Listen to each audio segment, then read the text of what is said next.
AAIB कडून विमानाच्या अपघाताचा 22 पानाचा अहवाल समोर आलेला आहे. नेमकं त्या अहवालामध्ये अनेक त्रुटी त्यांनी सांगितलेल्या आहेत. मात्र या सर्व विषयावरती त्या दुर्घटनेत मृत्यू झालेल्या पिंकी माळी यांच्या घरच्यांचं काय मत आहे जाणून घेण्यासाठी माझ्यासोबत पिंकीचे वडील आहेत. काय सांगाल दादा, ज्या पद्धतीने अहवाल समोर आला आहे, 22 पानाचा अहवाल आहे, त्या अहवालामध्ये वेगवेगळ्या गोष्टी सांगण्यात आल्या, तुम्ही त्या अहवालाकडे कसं पाहता? प्रथम तर मी हे 22 पानाचं जे अहवाल आलेलं आहे, मला ह्याच्यातलं काहीच माहीत नाही. कारण की पिंकी मालीच्या दुःखातून आम्ही बाहेर नाही पडलेलो आहे. ते अपघात झाल्यापासून 13वा झाल्यापासून तिची मम्मी सतत रडत बसलेली होती आणि जेवत वगैरे नव्हती 1 आठवड्यापासून. आणि ह्या सर्व गोष्टीचा परिणाम तिच्या डोक्यावरती झाला. आणि मी दादरमध्ये शिवाजी पार्क हॉस्पिटल आहे, तिथं शुश्रूषा म्हणून तिथं मी ॲडमिट केलेलं आहे. आत्ताही मी तिकडेच हॉस्पिटललाच चाललो आहे. तर म्हणून मी ते अहवाल का पाहिला नाही. हां, एवढा माहिती आहे की CID CBI कडनं चौकशी वगैरे चालू आहे. मला TV वगैरे बघायला वेळ मिळाला नाही की त्याच्यावरती मी काय आपल्याला सांगू शकतो. मात्र त्याच्यात असं सांगितलेलं आहे की दृश्यमान कमी असल्यामुळे तो झाडाला विमान पहिले झाडाला लागला आणि त्यानंतर तो खाली आदळला आहे, त्यामुळे हा स्फोट झाला आहे. याकडे कसं पाहतो? ह्या सर्व गोष्टीवर ते काय म्हणाले, ते रिपोर्टमध्ये काय आलं, कशामुळे आलं, हे रिझन ते देत आहेत.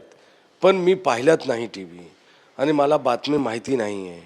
मला सतत हॉस्पिटलमध्ये येऊन जाऊन मी आता माझी मुलगी तर गेली, बायको पण हातातून निघून जाईल जर मी दुर्लक्ष केलं तर म्हणून मी त्या विषयावरती काही बोलता येणार नाही मला की काय झालेलं आहे नेमका. पण मी माहिती घेईन. दुसरी गोष्ट पाहिलं तर फ्लाईट डेटा जो असतो, त्या डेटा जो उष्णतेमुळे खराब झालेल्याचं पण त्याच्यात नमूद केलेलं आहे. नाही, डेटा तर खराब नाही होत. त्याला 11,000 पॉवरचा धक्क्यानी पण ते खराब होऊ शकत नाही. की एवढा पॉवरनी पण ते बोलतात ना, गरममध्ये असू द्या, गरमी असू द्या, या पावसामध्ये पाण्यामध्ये पडू द्या, ते खराब होण्यासारखा नाही आहे. आता हे काय म्हणतायत, कसं चौकशी केले, काय बोललेत, हे आता मला काय माहीत नाही आहे.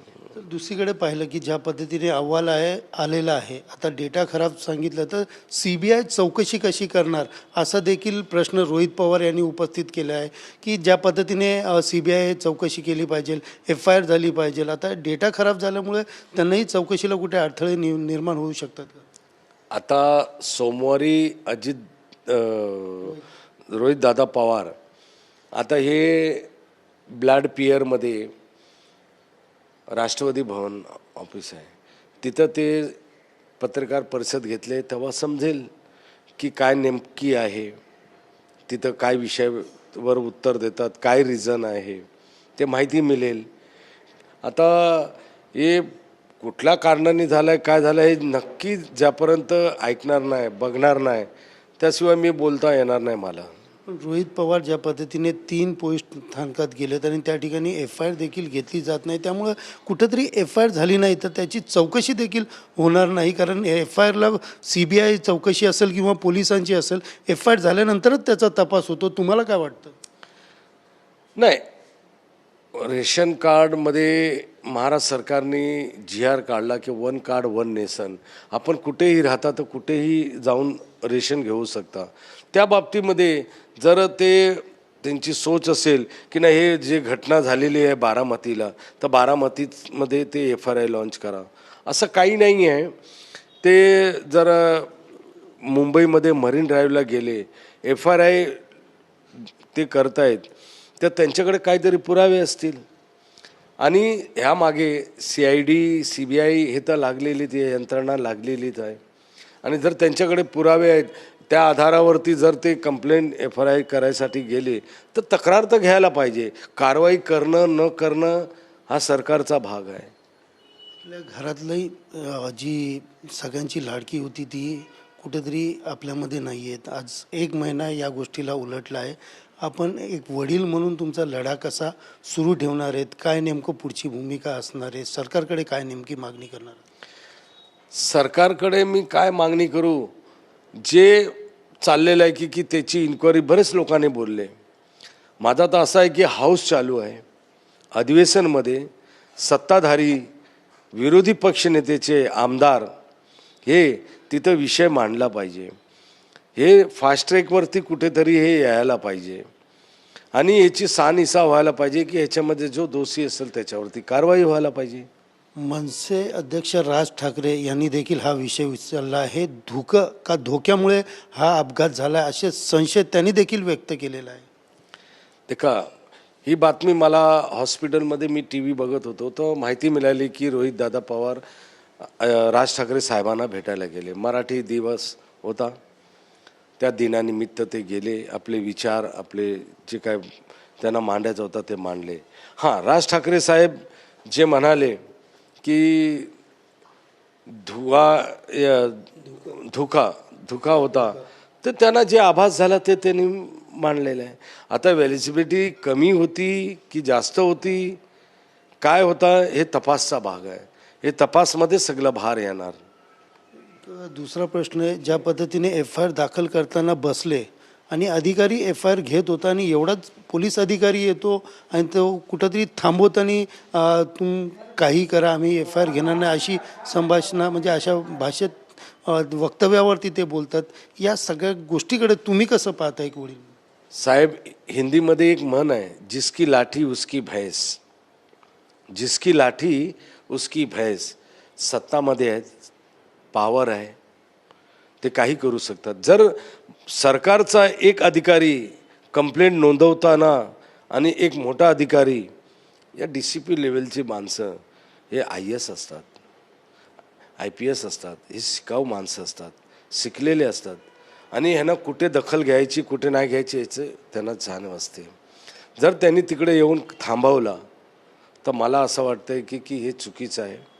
जर एक अधिकारी तुमचा पोलीस विभागामधला कंप्लेंट घेतोय आणि आपण थांबवताय तर ह्याच्यावरती शंका निर्माण होते की कोणाच्या दबावाखाली, कोणाच्या आदेशावरती. तरी देखील त्यांचा जे काय हस्तक्षेप होता ते नाही मिळाला म्हणून ते लोक बारामतीला गेले आणि बारामतीमध्ये पण कंप्लेंट होणार नव्हती हे मला माहिती होतं. कारण का एकदा जर मुंबईमध्ये नोंद नाही घेतली तर तिकडे कसं घेतील? मग हे का ना घेतले हे प्रश्न निर्माण होणार. मुंबईचे DCP एक्सपोज होतील ना. सरकार तर एकच आहे आणि गृहमंत्रीचा हाताखाली सगळं आहे.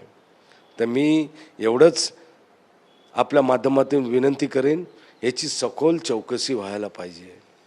एक शेवटचा प्रश्न आहे, उपमुख्यमंत्री अजित पवार यांच्या या विमानामध्ये अपघातामध्ये या मृत्यू झालेला आहे आणि आजच्या दिवसाला आपण पाहिलं तर त्यांच्या पत्नी ज्या आहेत त्या उपमुख्यमंत्री पदाच्या शपथ घेतल्या सरकारमध्ये आणि त्यांचेच नातेवाईक रोहित पवार आहेत. आणि अशा उपमुख्यमंत्र्यांचा FIR दाखल करताना एवढी अडचण येते. मग आपल्या मुलीच्या वेळेला, म्हणजे आपली मुली त्या विमानात होती, काय वाटतं की आज लोकशाहीमध्ये कुठंतरी गाला आला आहे का, कुठंतरी गदा येते का? आणि आज त्यांचं FIR दाखल होत नाही, मग तुम्हाला पुढची रणनीती किंवा कायदेशीर लढायला कुठंतरी भीती वाटते का? हां, नक्की. रोहितदादा पवार सारखा जामखेडचे आमदार, पवार कुटुंबातील नातेवाईक आणि काकासाठी पुतण्याचे धावपळ करतायत, जे आतुरतेने मन लावून अहोरात्र दिवस झटतायत. त्यांच्या प्रयत्नाला यश मिळत दिसत नाही, पण ते प्रयत्न करत सोडत नाही आहेत. राहिली गोष्ट पवार कुटुंबामध्ये, मग कोणी असू द्या, आता ह्या दुःखामधून ते लोक पण बाहेर आलेले आहे. जर सुनेत्राताई हे पारचे वडील गमावलेले आहेत, ते दुःखातून अजून त्यांच्या चेहऱ्यावर आपण बघा लाईट नाही आहे. तर येणाऱ्या दिवसामध्ये नक्की काय ना काय होईल मला असं वाटतंय. आता तिथं त्यांची शपथविधी झाली, परत बारामतीला गेले, पुण्याला गेले, परत मुंबईला आमदार लोकांची भेट देवगिरीमध्ये घेतली, मग परत पार्थ पवारचा हे चालू होता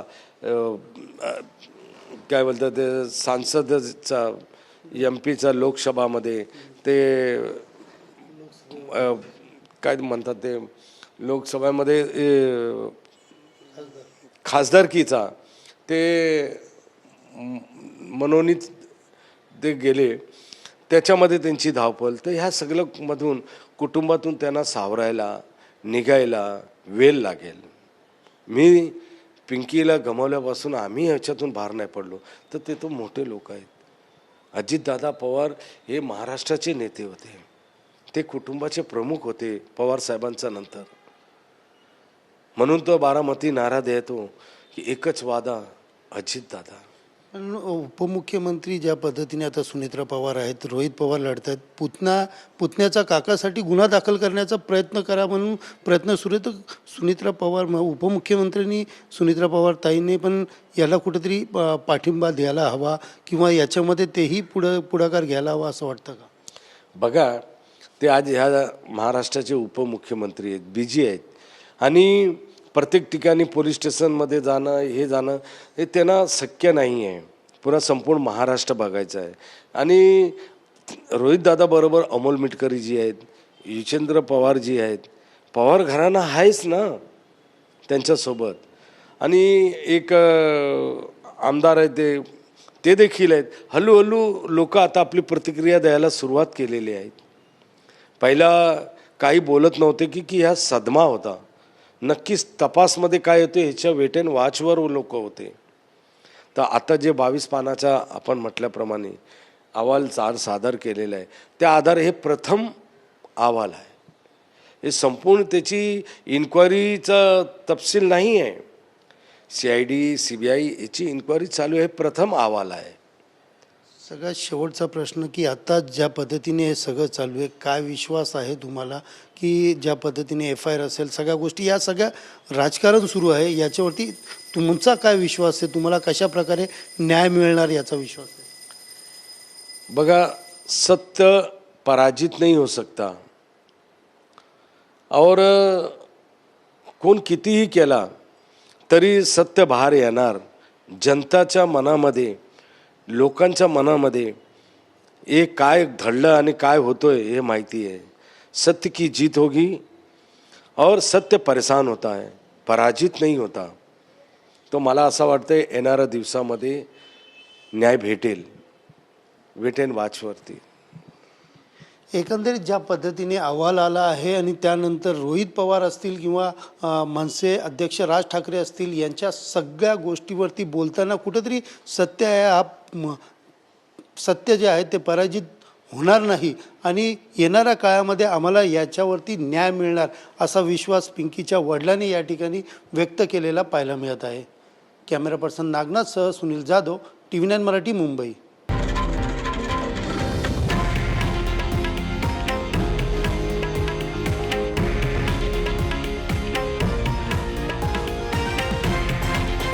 हे आहे देशातील नंबर 1 न्यूज नेटवर्क आणि आपण पाहत आहात TV9 मराठी, एकमेव.